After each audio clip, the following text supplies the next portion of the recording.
نحمده ونصلي على رسوله الكريم أما بعد فأعوذ بالله من الشيطان الرجيم بسم الله الرحمن الرحيم ما كان محمد أبا أحد من رجالكم ولكن رسول الله وخاتم النبيين صدق الله العظيم۔ محترم سامعین، بزرگان محترم، قابل صد احترام حضرات علماء کرام،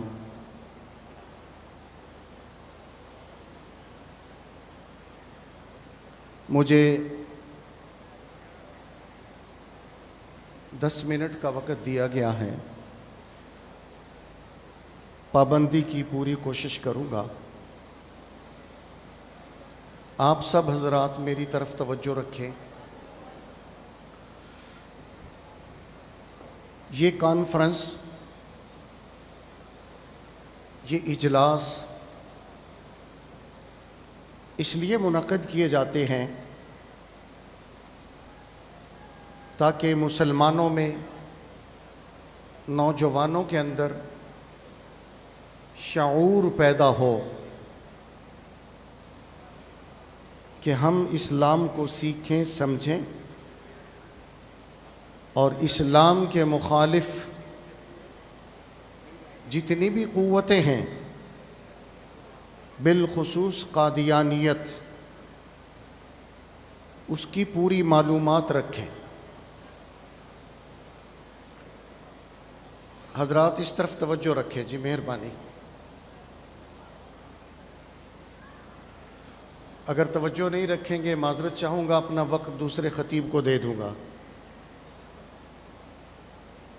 یہ اس لیے کی جاتی ہے کہ تاکہ شعور پیدا ہو،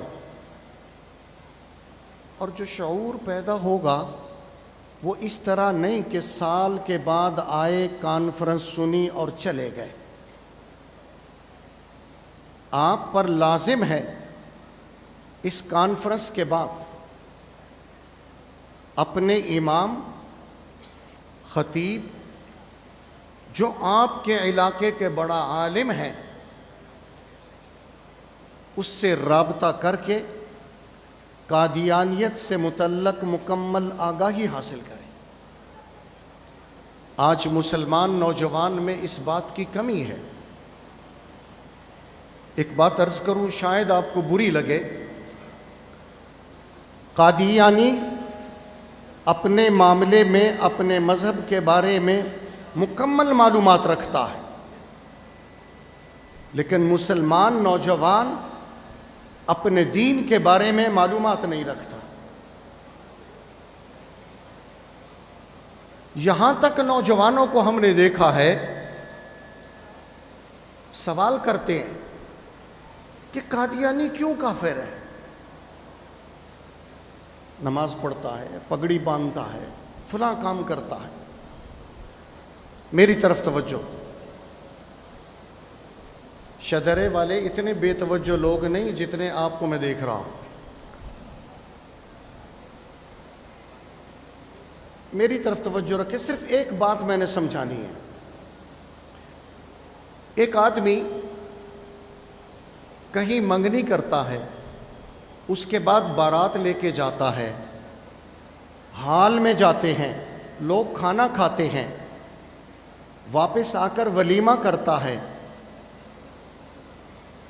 اور اس نکاح کے نتیجہ میں اس کے ہاں بچہ پیدا ہوتا ہے، لیکن وہ صاحب آپ سے کہے یا مولوی صاحب سے مسئلہ پوچھے، بارات بھی گئی، ولیمہ بھی ہوا، شادی ہال میں بھی گئے، لیکن نکاح نہیں کیا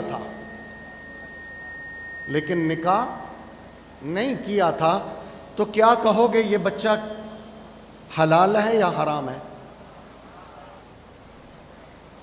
حالانکہ یہ بارات بھی گئی ہے، مرد اور عورت کے ملاپ سے پیدا ہوا ہے، لیکن کیا کہیں گے؟ یہ حرامی ہے۔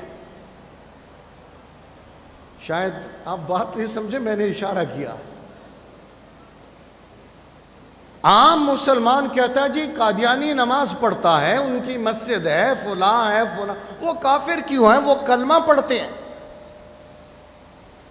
آخر وہ کلمہ گو ہیں۔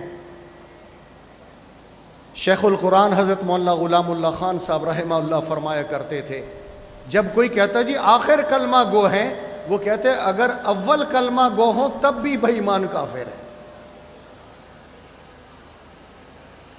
یہاں مختصر ایک بات سمجھ لیں، نبی اکرم صلی اللہ علیہ وسلم سے قطعی اور یقینی طور پر جو باتیں ثابت ہیں ان کے میں سے کسی ایک کا انکار کرنا بھی کفر ہے۔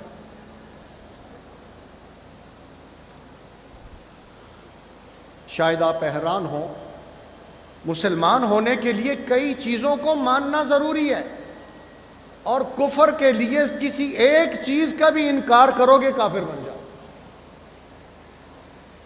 نبی اکرم صلی اللہ علیہ وسلم کے تواتر کے ساتھ یقینی طور پر جو چیزیں ثابت ہیں ان میں سے کسی ایک کا انکار کرنا کیا ہے؟ تواتر کے ساتھ میں نے کہا چونکہ دین خبر واحد سے بھی ہے، کسی ایک کا بھی انکار کریں گے۔ اور ختم نبوت کا مسئلہ دین کے اندر تواتر کے ساتھ ثابت ہے، اور دین کی بنیادوں میں وہ کلمہ بھی پڑھے، اللہ کو بھی مانے، نبی کو بھی مانے، مگر ختم نبوت کو نہ مانے، وہ مسلمان نہیں، وہ کافر ہے۔ اب کئی کہتے جی یہ ایسا کرتے، مجھے بتائیں شیطان اللہ کو مانتا تھا کہ نہیں؟ سجدے بھی اللہ کو کیے، ایک بات کا انکار کیا۔ وَإِذْ قُلْنَا لِلْمَلَائِكَةِ اسْجُدُوا لِآدَمَ فَسَجَدُوا إِلَّا إِبْلِيسَ أَبَى وَاسْتَكْبَرَ وَكَانَ مِنَ الْكَافِرِينَ۔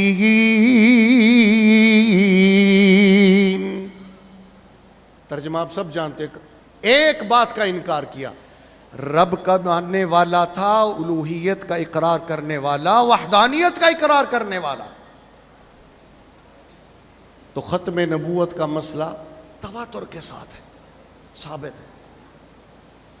آپ اٹھا کر دیکھیں، اسلام کی تاریخ دیکھیں، نبی کی سیرت کو پڑھیں، اگر کسی نے اس پر حملہ کیا ہے تو اس کا حشر کیا ہوا ہے؟ مسیلمہ آپ کے سامنے ہے، اسود عنسی آپ کے سامنے ہے، نبی اکرم صلی اللہ علیہ وسلم نے اس کے خلاف جہاد کیا، قتل کروایا، صحابہ کے اجماع سے مسیلمہ کو قتل کیا گیا، اور آج ایک اٹھ کر کہے کہ میں نبی ہوں، اس بات کا اس نے انکار کیا، اس وجہ سے وہ کافر ہے۔ ایک بات بھی، اب صرف اللہ کو مان لینا، نبی کو مان لینا، یہ مکمل مسلمان ہونے کے لیے کافی نہیں۔ یا ایھا الذین آمنوا ادخلوا فی السلم کافہ، اے ایمان والو اسلام کے اندر پورے کے پورے داخل ہو جاؤ۔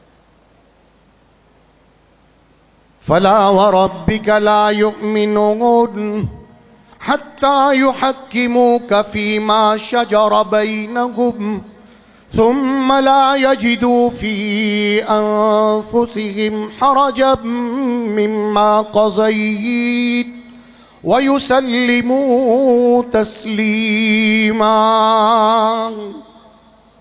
نبی نے جو فیصلہ کیا مانا بھی، اور دل میں اس کے بارے میں ملال پیدا نہیں ہوا، پھر مومن ہوں گے۔ اب اس لحاظ سے قادیانی کافر ہے۔ اب آخری بات آپ سے پوچھتا ہوں، ایک آدمی سے آپ پوچھتے ہیں جناب آپ کا تعارف کیا ہے، آپ کون ہیں؟ وہ آپ کو تعارف کرائے میں پنجاب کا گورنر ہوں اور ملک پاکستان کا وزیر اعظم ہوں، اور امریکہ کا صدر ہوں، یہ تین تعارف آپ کو کروائے تو آپ اس کو کیا کہو گے؟ ذرا بولیے. ایک ہی بندہ وہ کہے کہ میں گورنر پنجاب ہوں، وزیر اعظم پاکستان ہوں اور امریکہ کا صدر بھی ہوں، تو آپ اسے کیا کہیں گے؟ پاگل. نہیں سمجھے بات کیا کہہ رہا ہوں؟ ایک شخص کہتا ہے میں نبی ہوں،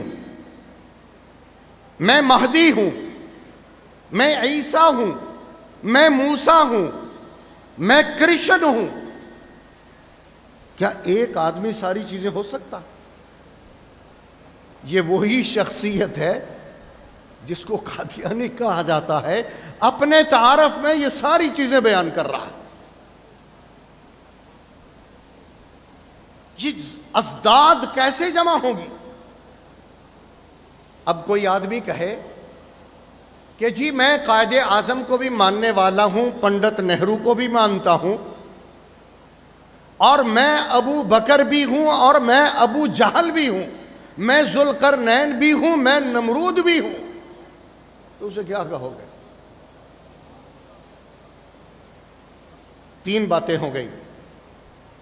بغیر نکاح والا حرامی، یوں گڑبڑ مچانے والا پاگل، اور یوں انکار کرنے والا کافر.